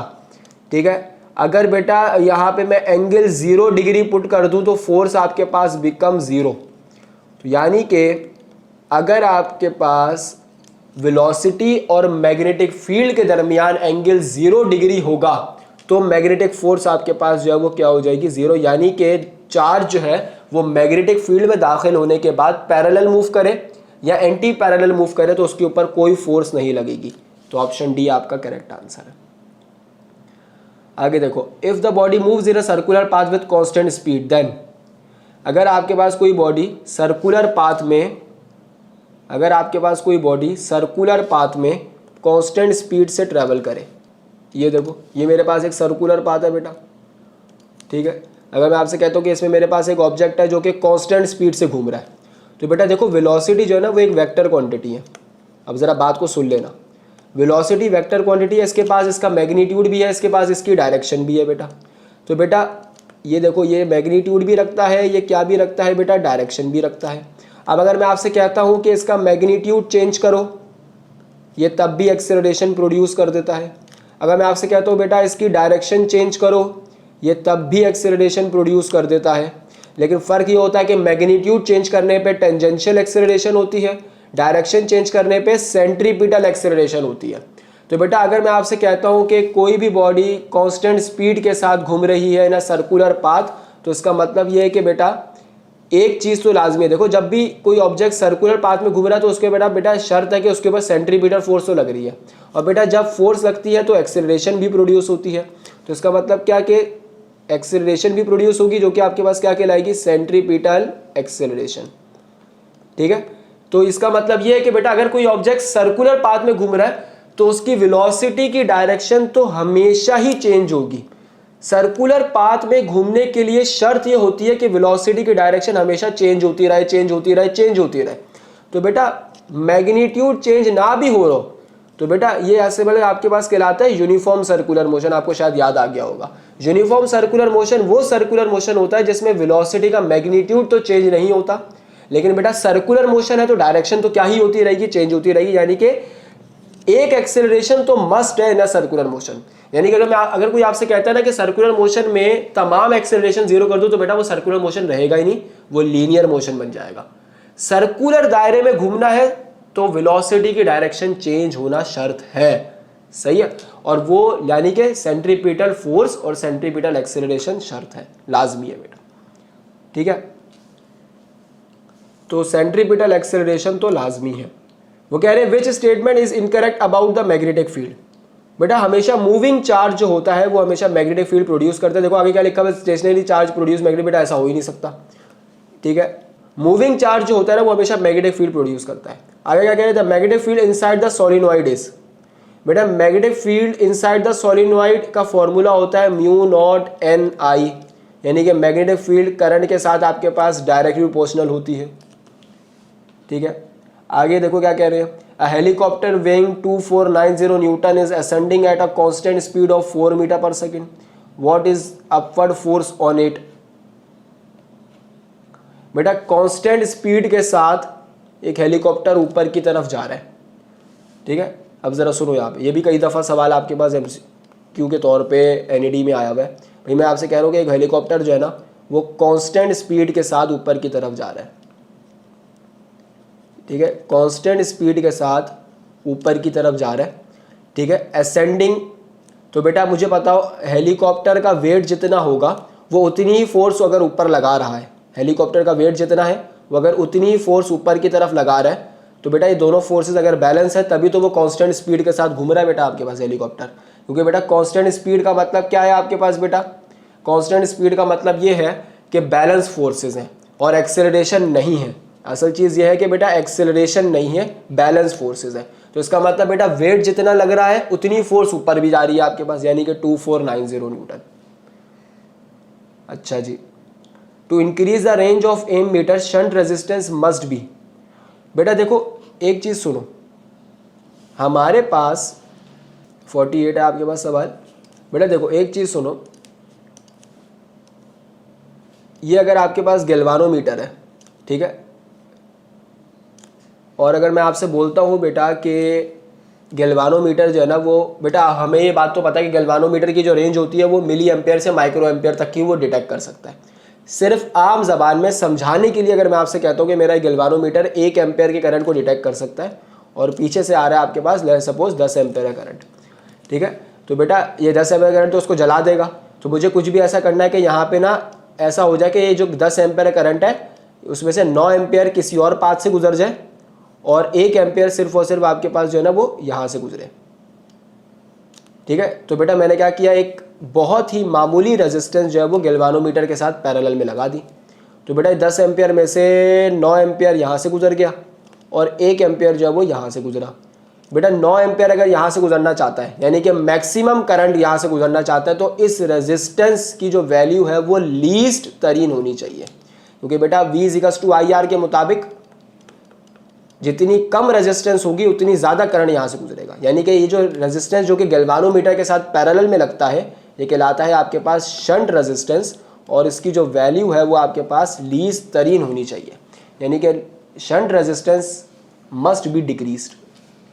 49 देखो क्या कह रहे हैं, step up transformer is used on a 120 volt line to provide a potential difference of 2400 volt, ठीक है। और इट है प्राइमरी कॉइल जो आपके पास 75 टर्न्स है, नंबर ऑफ सेकेंडरी कॉइल आपके पास। तो बेटा फॉर्मूला क्या होता है, NS/NP is equals to VS/VP, ठीक है। सेकेंडरी कॉइल्स हमें निकालने हैं, तो ये बनेगा VS/VP मल्टीप्लाई बाय NP। तो VS जो है वो आपके पास कितने हैं 2400, VP आपके पास कितने हैं 120 मल्टीप्लाई बाय NP इज 75। ये दोनों मर गए बेटा आपके पास। तो बेटा ये देखिएगा यहाँ पे कि कैलकुलेशन जो है वो कुछ ऐसी है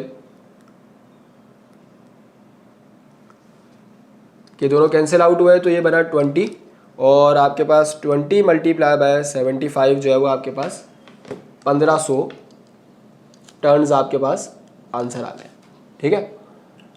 अब आगे देखो 49 में क्या कह रहे थे, efficiency of a Carnot engine which operates between the two temperature 500 और 300।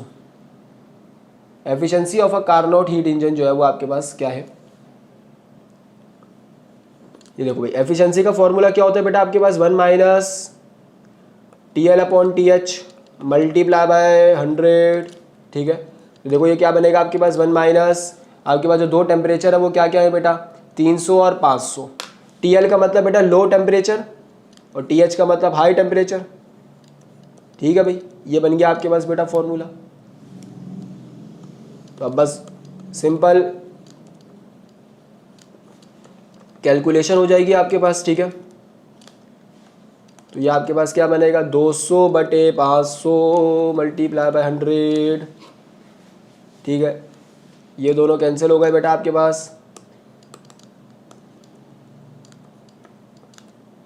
तो ये बन गया बेटा आपके पास 40% एफिशिएंसी। यह आ गया बेटा आपका आंसर, ठीक है। आगे देखो क्या कह रहे हैं, a body move 6 metre north, 8 metre east, 10 metre vertically upward, what is the resultant displacement from initial position. बेटा रिजल्टेंट डिस्प्लेसमेंट निकालने के लिए कह रहे हैं, ठीक है। 6 मीटर नॉर्थ मूव कर रही है गाड़ी, 8 मीटर ईस्ट मूव कर रही है और 10 मीटर वर्टिकली अपवर्ड। तो बेटा इस तरह के क्वेश्चन को सॉल्व करने के लिए आपके पास सिंपल ये देखो आप जो है वो डिस्प्लेसमेंट का असल में मैग्नीट्यूड कैलकुलेट कर रहे हैं, तो which is equals to √x² + y² + z²। 6 metre north, 8 metre east, 10 metre vertically upward, ठीक है। तो ये बना आपके पास क्या मुझे बताओ 36 + 64 + 100, ठीक है। तो ये देखो ये आपके पास क्या बन जाएगा 36 + 64 100, और अगेन 100 से ये ऐड हो जाएगा। तो बेटा मुझे बताओ ये 200 बन गया, और इसको मैं ब्रेक करके 2 मल्टीप्लाई बाय 100 भी लिख सकता हूँ। तो बेटा 100 का रूट क्या बनेगा 10√2 मीटर, ये आपका रिजल्टेंट डिस्प्लेसमेंट आ जाएगा। क्वेश्चन नंबर 51 में बेटा देखिए कि क्या कह रहे हैं। क्वेश्चन नंबर 51 में आपके पास बेटा एक ग्राफ गिवन है, ठीक है, और कहा जा रहा है in the following graph distance travel by the body in metre is. बेटा देखो सबसे पहली बात तो ये कि ये हमारे पास जो क्वेश्चन गिवन है ये गिवन है वेलोसिटी टाइम ग्राफ, ठीक है।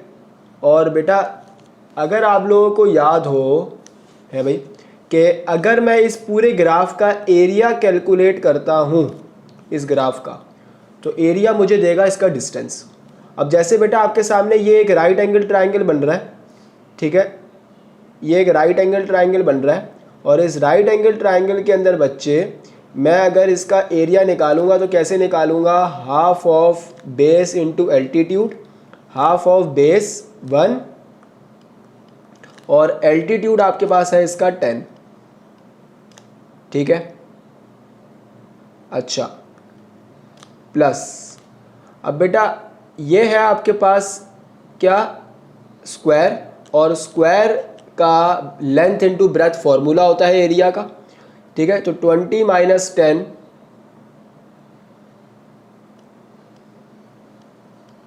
ठीक है, यह आ जाएगा 10,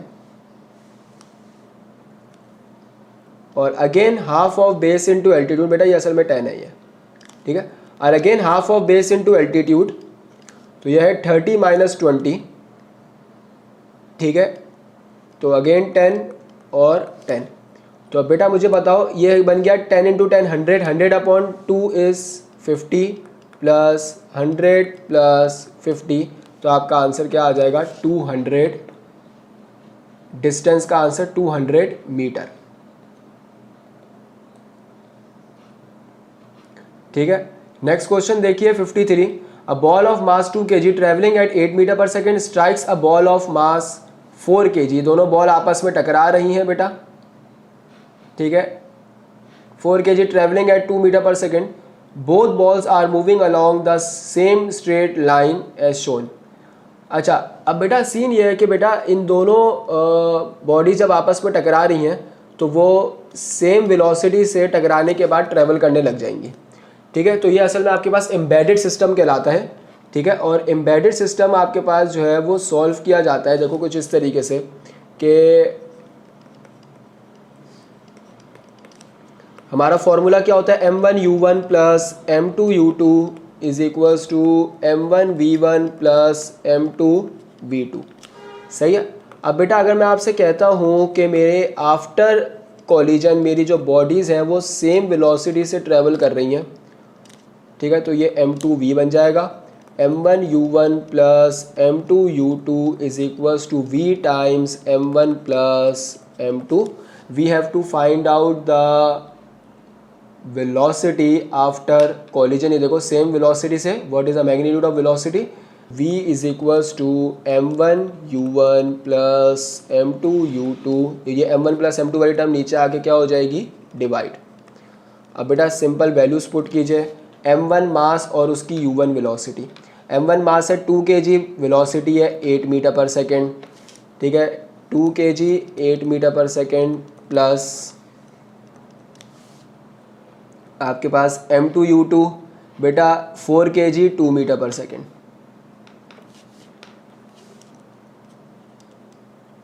ठीक है।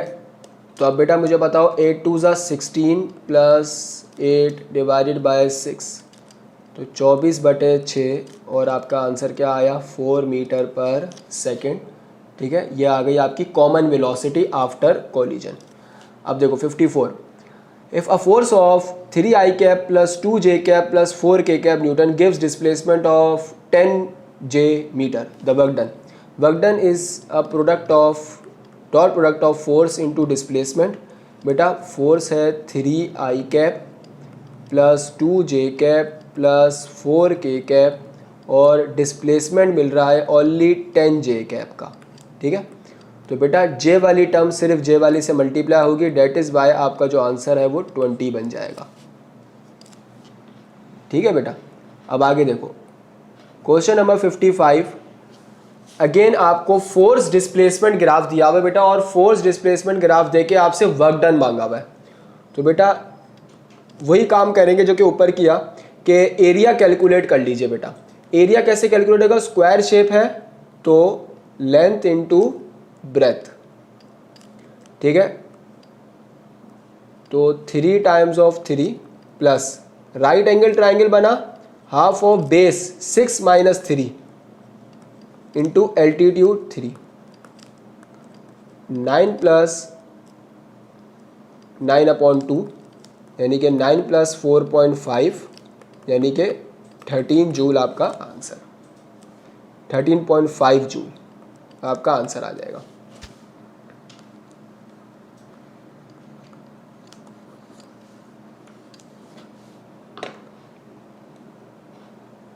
सही है। अच्छा जी, अब आगे क्या कह रहे हैं, initially 4 identical uniform blocks each of mass m and thickness h are spread on a table, work required to stack them on one on the top of the another.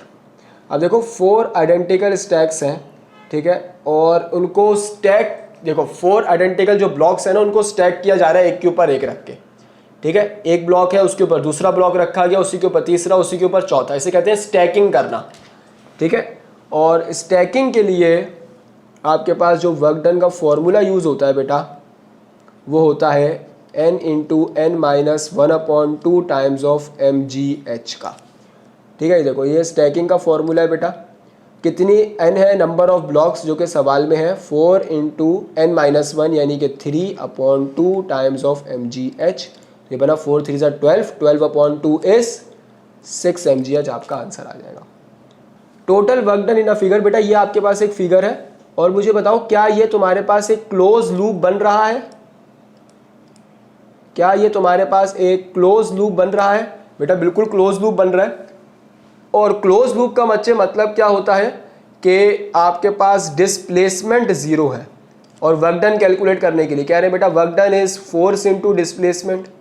जब डिस्प्लेसमेंट ही जीरो है तो आपका work done भी zero आएगा, ठीक है। देखो question देखने में कितना भयानक लग रहा है ना कि आपके पास जो है वो टोटल वर्क डन कैलकुलेट करने के लिए कह रहे हैं और फिगर आपके पास कुछ ऐसी वैसी गिवन है, ठीक है। आगे देखो बेटा, if the momentum of a body is decreases by 20%, the percentage decrease in kinetic energy. बेटा एक पहले तो एक बात सुन लो कि इस तरह का जो सवाल होता है जिसके अंदर आपसे काइनेटिक एनर्जी परसेंटेज वाइज, ठीक है, देखो परसेंटेज इंक्रीज या डिक्रीज का जो फॉर्मूला होता है वो होता है 2n plus n square upon 100, ठीक है। अगर percentage decrease in kinetic energy का होगा फॉर्मूला तो ये बन जाएगा 2n माइनस का n स्क्वायर अपॉन 100, ठीक है। तो देखो सवाल में है आपके पास 20%, तो एज इट इज परसेंटेज ही पुट हो सकती है, शॉर्टकट फॉर्मूला असल में। तो मुझे बताओ ये बना 40 माइनस ये बना 400 डिवाइडेड बाय 100, तो 40 माइनस 4 इज 36% आपका आंसर आ जाएगा, ठीक है। The numerical ratio of displacement over distance is, बेटा याद रखिएगा डिस्टेंस ओवर डिस्प्लेसमेंट जो होता है वो हमेशा इक्वल्स टू और ग्रेटर देन 1 होता है, लेकिन अगर मैं इसी का उल्टा कर देता हूं displacement over distance is always equals to और लेस देन 1, ठीक है, इक्वल और लेस देन 1। आगे देखो 60 में क्या कह रहे हैं बेटा आपसे, a particle execute simple harmonic motion with a period of 6 seconds and amplitude of 3 centimetre, its maximum speed in centimetre पर सेकेंड। बेटा टाइम पीरियड गिवन है और एम्पलीट्यूड गिवन है, टाइम पीरियड गिवन है 6 और 3 और एम्पलीट्यूड गिवन है 3 centimetre, ठीक है। आपसे मैक्सिमम स्पीड निकालने के लिए कह रहे हैं, पार्टिकल का केस है तो बेटा ओमेगा एक्स नॉट होता है फॉर्मूला, लेकिन बेटा सवाल के अंदर आपके पास ओमेगा नहीं गिवन, एम्पलीट्यूड जो है वो आपके पास 3 सेंटीमीटर है, ठीक है। तो ओमेगा निकालने के लिए बेटा फॉर्मूला यूज कर लेंगे टाइम पीरियड का, 2 पाई अपॉन ओमेगा होता है, ओमेगा को सेपरेट करूंगा तो it becomes 2 pi upon T यानी कि 2 पाई अपॉन 6, तो ये बना पाई बाय 3, ठीक है। ओमेगा निकल कर आ गया, मैक्सिमम स्पीड जो है वो किसके बराबर है, ओमेगा यानी कि pi by 3 multiply by x not, तो बेटा आंसर क्या आया, पाई सेंटीमीटर पर सेकेंड, ठीक है जी। आगे देखो नेक्स्ट क्वेश्चन बेटा आपसे क्या कह रहे हैं, ये देखो the graph shows the shape at a particular instant of a part of the transverse wave traveling along a string, which statement about the motion of point in the string is correct? The speed at point P is maximum. बेटा P जो है ना, P जो है वो है आपका anti node, ठीक है, स्ट्रिंग का, और एंटी नोड के ऊपर वेलोसिटी हमेशा जीरो होती है, यानी कि ये बिल्कुल गलत बात है। The displacement eight point Q is always zero. बेटा Q जो है वो आपका है नोड पॉइंट, ये देखो ये Q ये P, Q जो है आपका नोड पॉइंट है तो उसके ऊपर डिस्प्लेसमेंट हमेशा जीरो होता है, इसका मतलब ये बिल्कुल ठीक बात है। The energy at point R is entirely kinetic. बेटा R अगेन आपका है एंटी नोड और वो है आपके पास negative extreme, negative extreme position है तो उसके ऊपर बेटा टोटली पोटेंशियल एनर्जी होगी, तो बेटा अगेन गलत बात बिल्कुल। The acceleration at point S is minimum, again बेटा जो पॉइंट एस है वो है आपकी एक्सट्रीम पोजीशन और उसके ऊपर एक्सेलरेशन जो है वो मैक्सिमम होगी, इसका मतलब ये भी गलत बात लिखी हुई है बिल्कुल। तो बेटा आपका ऑप्शन डी, आपका जो ऑप्शन डी है वो बिल्कुल गलत है, सी भी गलत है, ए भी गलत है, लेकिन बेटा बी बिल्कुल ठीक बात है। The particle is performing simple harmonic motion with amplitude a and angular velocity omega,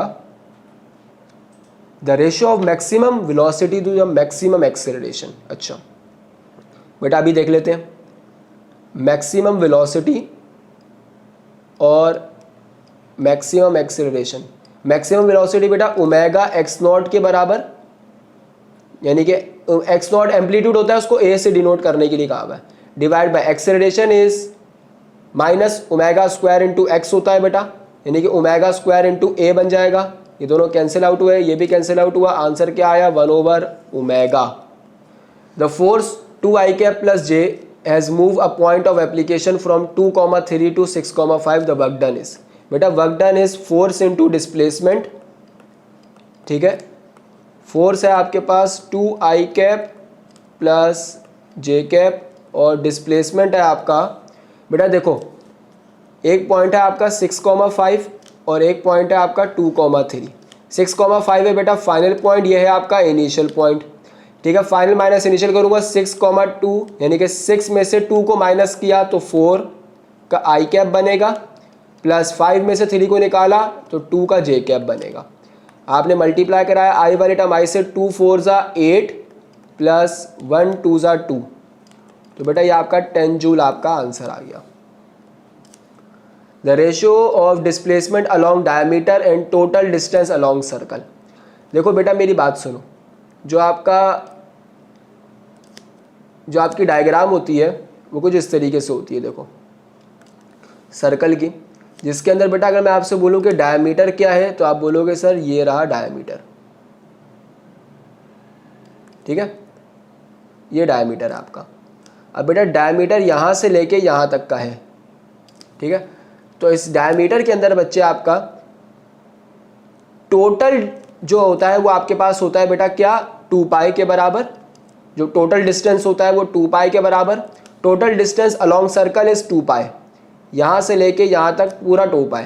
लेकिन बेटा ये जो है आपका, यानी कि अगर मैं आपसे डिस्प्लेसमेंट बोलूँ तो बेटा डायमीटर के अलॉन्ग डिस्प्लेसमेंट ये होगा जो कि 2r के बराबर होगा असल में, ठीक है। जो टोटल डिस्टेंस होगा बेटा वो 2 पाई r के बराबर होगा और जो टोटल डिस्प्लेसमेंट होगा डायमीटर का वो होगा आपके पास 2r के बराबर।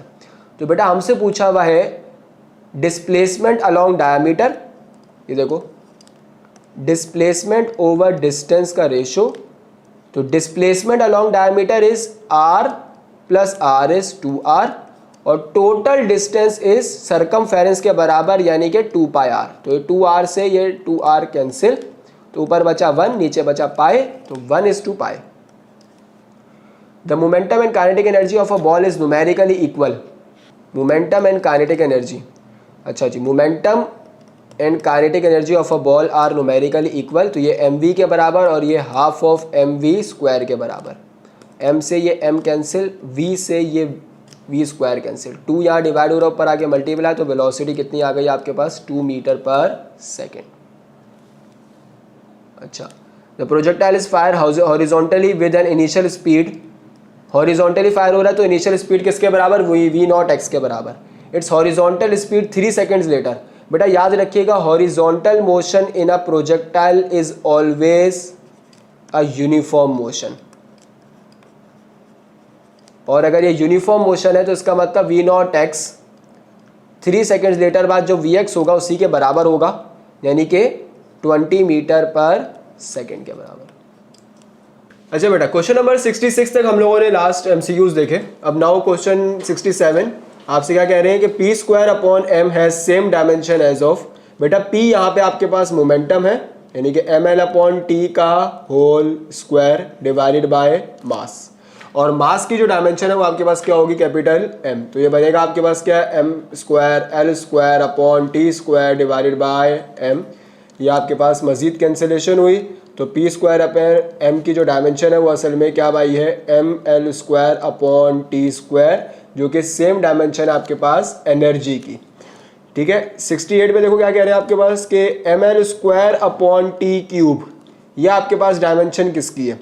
अच्छा बेटा मेरी बात सुनो यहाँ पे कि पावर जो है वो आपके पास वर्क डन अपॉन टाइम के बराबर होता है, यानी कि वर्क डन की डायमेंशन होती है M L square upon T square divided by नीचे टाइम है कैपिटल टी। ये टी इस टी से मिलके आपके पास क्या बना लेगा M L square upon T cube. ठीक है, तो असल में ये पावर की डायमेंशन है। आगे देखिए क्या कह रहे हैं 69 में कि two cars A and B travel along the same road in the same direction.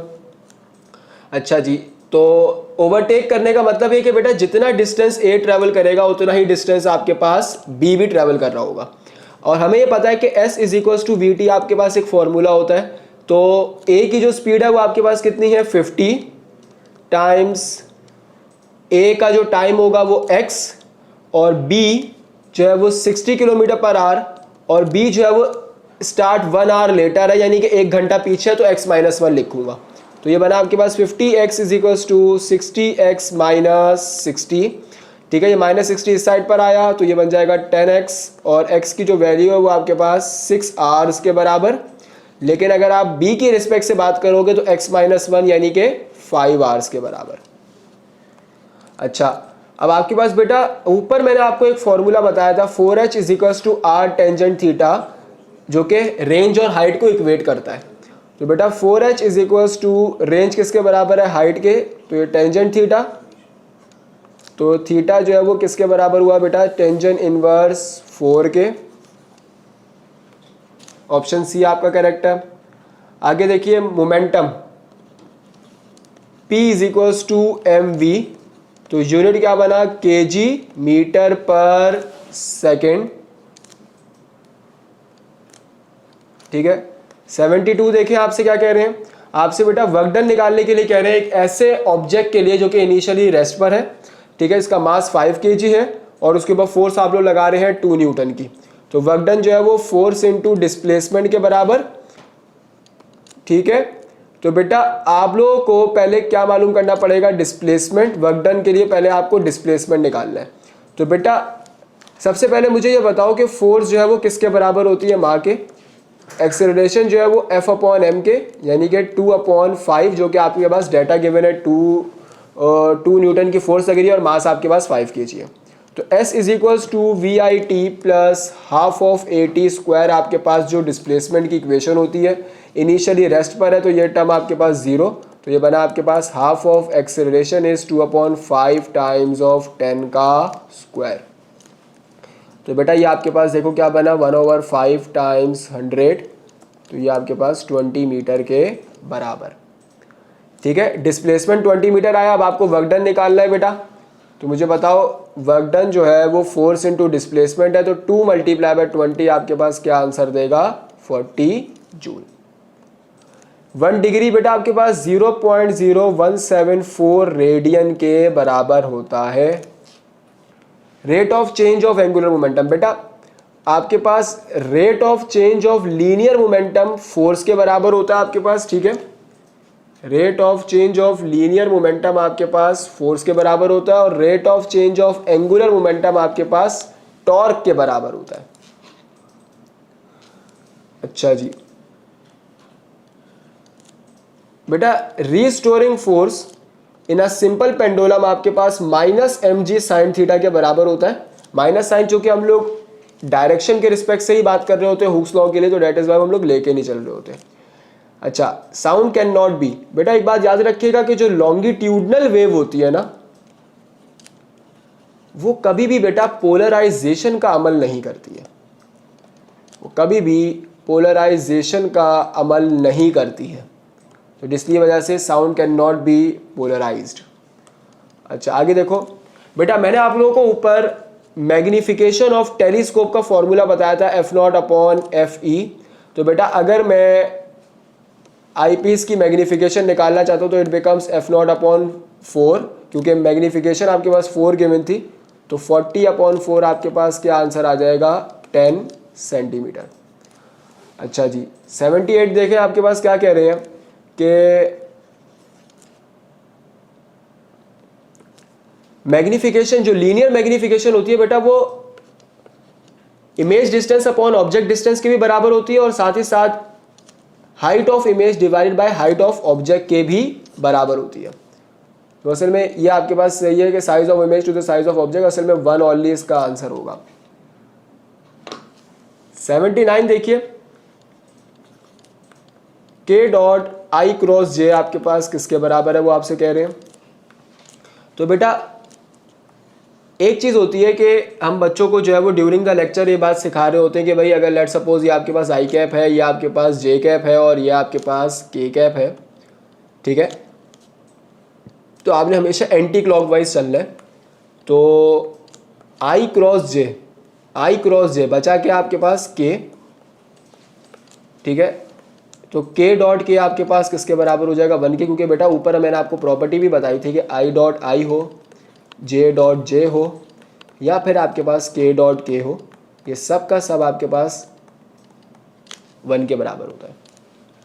To make a P type semiconductor an intrinsic semiconductor is dope with, intrinsic बेटा आपके पास प्योर सेमीकंडक्टर होता है। जब भी आप लोग डोपिंग का अमल करते हैं तो उसमें आप लोग क्या करते हैं कि ग्रुप 4 वाले सेमीकंडक्टर्स जो होते हैं उनके साथ हम लोग 3 या 5 की इम्प्योरिटीज़ को ऐड करते हैं। तो अगर आप लोग पी टाइप बनाना चाहते हैं तो उसका मतलब है कि ग्रुप 4 वाले के अंदर आप लोगों ने 3 की इम्प्योरिटीज़ को ऐड करना है और 3 के अंदर आप लोग बेटा गैलियम, इंडियम, सही है, एल्युमिनियम, बोरॉन, ये सब आप लोग ऐड कर सकते हैं। तो गैलियम इंडियम हो गया आपके पास, एल्युमिनियम बोरॉन हो गया, तो बोथ ए एंड सी आपका आंसर है असल में, ठीक है। 81 देखिए बेटा, न्यूटन इज इक्वल टू, बेटा फोर्स आपके पास मास के बराबर होती है ना, तो मास इस केजी, एक्सेलरेशन इज मीटर पर सेकंड स्क्वायर। अगर आप लोग इसी के साथ मल्टीप्लाई और डिवाइड बाय मास करवाते हैं, ठीक है, तो ये आपके पास बनेगा kg metre square upon second square और 1 ओवर मास जो है वो आपके पास रह जाएगा। ये वाला मीटर इस वाले मीटर के साथ मिल गया। तो अब बेटा kg metre square upon second square is joule upon क्या बना, मास या जूल पर मीटर असल में, ठीक है। Transformer works on the principle of mutual induction. बेटा हमारे पास एंगुलर मोमेंटम और प्लैंक्स कांस्टेंट दोनों की आपके पास डायमेंशन बेटा सेम होती है।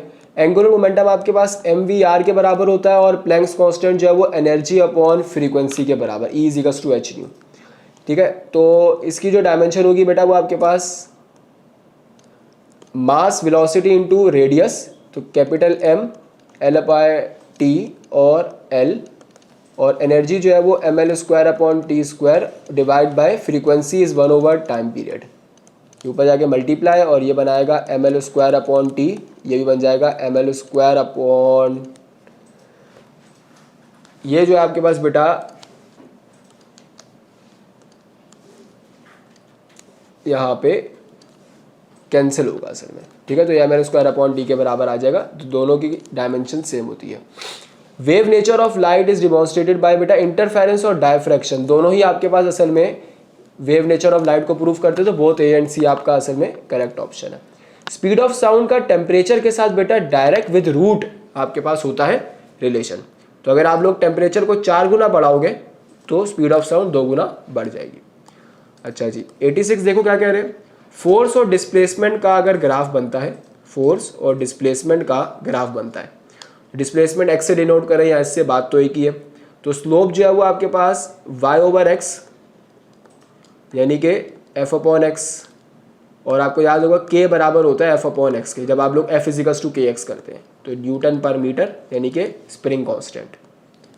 लेंज लॉ जो है वो बेटा एनर्जी कंजर्वेशन की बात करता है, एनर्जी कंजर्वेशन की बात करता है, ठीक है। अच्छा जी, आपको बेटा याद होगा रेजिस्टेंस का फॉर्मूला है ρl/A। तो रेजिस्टेंस वो कह रहे हैं अगर आपसे 4 गुना बढ़ा दी जाए और डायमीटर 2 गुना बढ़ रहा है, तो रेजिस्टेंस लेंथ 4 गुना बढ़ रही है और एरिया जो है वो πr² के बराबर होता है यानी कि 2 का स्क्वायर। तो बेटा 4 टाइम्स ρl 4 टाइम्स πr², देखो दोनों कैंसिल, तो रेजिस्टेंस रिमेन सेम। अच्छा जी, बेटा लैम्डा जो है वो आपके पास डिके कांस्टेंट को डिनोट कर रहा है हमारे पास, ठीक है। कैपेसिटेंस का फॉर्मूला है A epsilon not upon D, ठीक है। तो बेटा एरिया बढ़ाए, डाइलेक्ट्रिक कांस्टेंट यानी कि आपके पास डाइलेक्ट्रिक को इंट्रोड्यूस करा दिया जाए तो तब भी आपकी कैपेसिटेंस बढ़ती है, डिस्टेंस को कम किया जाए, असल में यहाँ पे डिक्रीज आना है, ठीक है। तो ये सब चीज़ें आपके पास कैपेसिटेंस को बढ़ाती है। ट्रांजिस्टर जो है बेटा हमारे पास वो एम्पलीफायर की तरह काम करता है, ये बात हम लोग पढ़ते भी हैं थ्योरी के अंदर। तो चूंकि यहाँ जिक्र नहीं है एम्पलीफायर का इसलिए नन ऑफ दीज है आपके पास। अच्छा 92 में देखो क्या कह रहे हैं आपके पास बेटा कि पावर का फॉर्मूला V² अपॉन R के बराबर होता है आपके पास बेटा। रेजिस्टेंस जो है वो V² अपॉन P के बराबर। पोटेंशियल कितना है आपके पास बेटा 120 का स्क्वायर डिवाइडेड बाय 60। तो रेजिस्टेंस जो है वो आपकी 240 ओम आपका आंसर दे देगी, ठीक है। 93 देखो बच्चे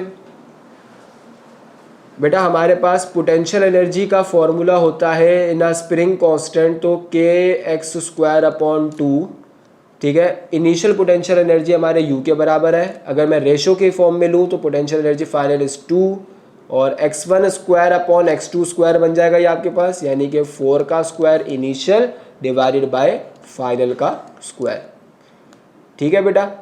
तो पोटेंशियल एनर्जी 2 की फॉर्म में मेजर करें तो बेटा क्रॉस मल्टीप्लाई करा देंगे, तो ये बना 400/16 टाइम्स ऑफ u, तो आपका आंसर आ जाएगा 25u, 400 upon 16। Length of pendulum बढ़ाने से फ्रीक्वेंसी बेटा आपके पास डिक्रीज होती है, क्योंकि फ्रीक्वेंसी का फॉर्मूला होता है 1/2 पाई √g अपॉन l। अच्छा बेटा क्वेश्चन नंबर 95 में क्या कह रहे हैं आपसे, इन the following pendulums which will have a smaller frequency. बेटा फ्रीक्वेंसी का लेंथ के साथ हमारा इन्वर्स रिलेशन है। अगर मैं आपसे कहता हूं कि जिस पेंडुलम की लेंथ सबसे ज़्यादा होगी उसकी फ्रीक्वेंसी सबसे कम होगी, तो गिवन डायग्राम के अंदर आपको नजर आ रहा है बी की लेंथ सबसे ज़्यादा है तो उसकी फ्रीक्वेंसी सबसे कम होगी, ठीक है। 96 देखें, इलास्टिक कोलिजन बेटा वो कोलिजन होती है जिसके अंदर मोमेंटम और काइनेटिक एनर्जी आपके पास क्या रहता है, सेम रहता है, मोमेंटम और काइनेटिक एनर्जी दोनों। 97 में आपसे क्या कह रहे हैं, विच टेम्परेचर स्केल बेटा डिग्री सेल्सियस और केल्विन वो स्केल होता है जिसके आपके पास डिवीजन का साइज क्या रहता है, सेम रहता है और एब्सोल्यूट 0 से वो स्टार्ट हो रहा होता है, ठीक है। 98 देखें, car accelerate from rest, acceleration आपके पास है 4 metre per second square, starting from rest है तो इनिशियल वेलोसिटी 0 और टाइम कितना है आपके पास 5 सेकेंड। तो बेटा Vf equals to Vi plus AT, तो बेटा ये आपके पास कितनी बनी 20 मीटर पर सेकेंड, ठीक है। बर्नौलीज प्रिंसिपल बेटा आपसे क्या कहता है कि वेलोसिटी और प्रेशर का इन्वर्स रिलेशन होता है हमेशा आपस में।